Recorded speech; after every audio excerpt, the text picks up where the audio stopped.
Starting our budget process, and this year our 2% tax cap is not 2%, it's 0.12%, which means 0.12% of our tax base is probably around $8,000, which means for us to stay within the cap, we couldn't spend more than $8,000 in addition to our budget this year than we did last year, which to me is kind of ridiculous.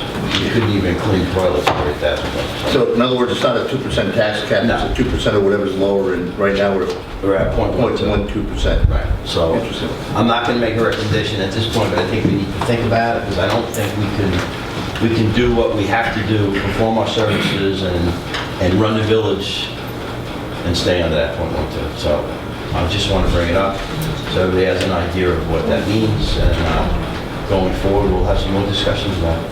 Well, one of the things that we're dealing with right now, and I'm going to take the agenda a little bit out of order on this, Trustee Ferb talked about the certiorari, which are the tax grievances that come to payment.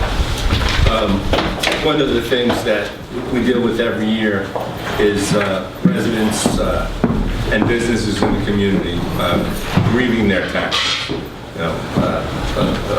arguing that their assessed valuation is improper and should be reduced. We have $235,000 worth of tax certiorari's this year. It's about 3%. Yeah, we only budget 75. We budgeted $75,000. Now, each one of these, a tax grievance is a negotiated item. Resident makes a representation to our assessor. The assessor looks it over. Sometimes we are dictated to by the town of Brookhaven. And I sat in a meeting for an hour today. My head was spinning, and I'll share some of that with you. But each one of these has to be approved as individuals. There are some very simple ones that are residents. So I'm going to start. Just a point of information, these are all commercial, aren't they, Tom? Louis, the first three I think are residential. Four. Louis and Josephine Foucault. No. Yeah, but that's a business. Okay. The Mangino right. one is a multifamily residence. They're all profit-making organizations. So I should do them one by one as a motion. Yeah. Right?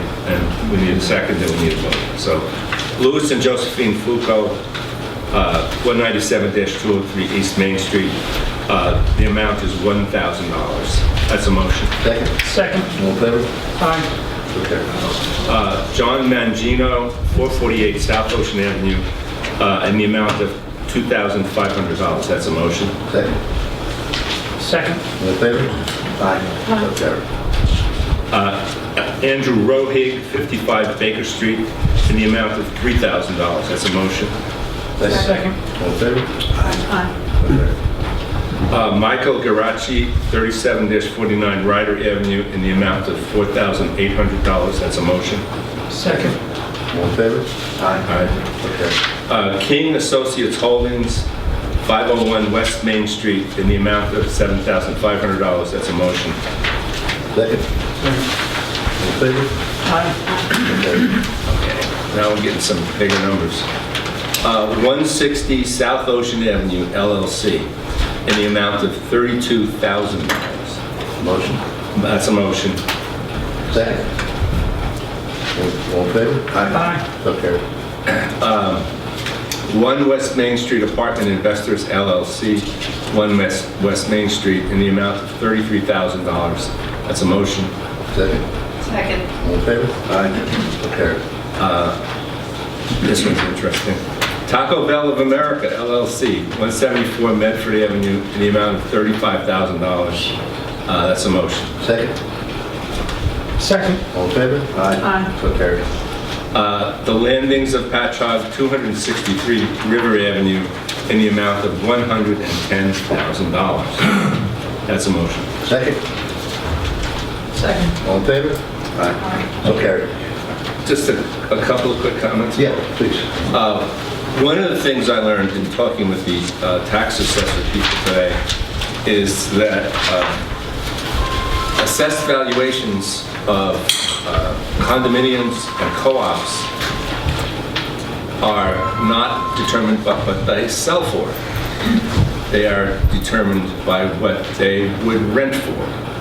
So if you, why is the landings at Patchogue getting $110,000 cash back from the village?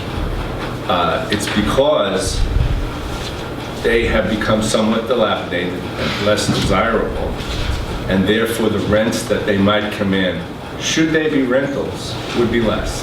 This is this New York State law. We have nothing, no say in it. So our hands are tied. Now, Tom, just to clear up, these are over a number of years. Yeah. It's not 1 year. Some of these are 5 years. Yeah. The Taco Bell one may date back to 1997 or something like that, okay? So typically, these things take a good deal of time. The complex ones take a good deal of time to work their way through the system. And the other thing is, once you file one of these and you get, I'll call it an award, there's a moratorium on you for 3 years. You can't do it again. So we have some defense. But last year, you may recall, we got hit with a pretty big one that was years in the making. And this year we got hit with a pretty big one that was years in the making. So, but we expect that the condo, the aging condos in the village will probably be getting in line in the future to collect this money. So in other words, they get a benefit from not maintaining the property. It's really pretty disappointing, isn't it? Absolutely. Yeah. And by the way, this money theoretically goes to the residents who paid the taxes. Okay, I mean it'll go to some organization first, but if you are living in one of these places, you're going to get a check. By the way, these amounts are tiny compared to what the town of Brookhaven is giving back. I mean, a phenomenal amount of money. Because the school taxes. So it's the landlord that's going to receive it, not the person that's renting. No, the person, they're not rentals. Well, they're not rentals, condos. they're condos. So it theoretically goes back to So the if it was rented, that's what they based it. It's a crazy system. Absolutely. It's a crazy, crazy system. It just, and the other thing that we look at too, when you do budget, we were fortunate out of Hurricane Sandy, not those whose homes were destroyed or got hurt, they weren't fortunate. But when you look at villages like Babylon, 30, 40, 50 homes coming off the tax rolls. Lindenhurst, probably 100, 120 homes coming off the tax rolls. Go farther west end, and the numbers just multiply and multiply all the way down. We have 12 that we can take off the tax rolls. And we're fortunate in one way that most of them surround the park, so they will become part of the parks, which is, you know, the two homes on the the northeast corner of Glider Avenue. Those two homes right there were bought by the state of FEMA. Those will become part of our parks. Across the street, the house just north of the parking lot is coming down, will become part of the parking lot. So we gain some benefit, but what we also lose when we talk about tax caps and things like that, what we also lose is we will lose the revenue from those 12 homes. So between refuse and property tax, probably losing $1,500 a property. Around $50,000. $15,000, $20,000, $30,000, $40,000. The numbers begin to total up. And when you get these, you get into $150,000, $200,000, $250,000. So it is all part of the process that we're going through to go through budget time. There are no public hearings. Mr. Krawczyk, any other comment? No, not at this point. Thank you. Thank you. Thank you, Trustee Ferb. Request approval to authorize the village to issue a request for a letter of proposal for engineering to support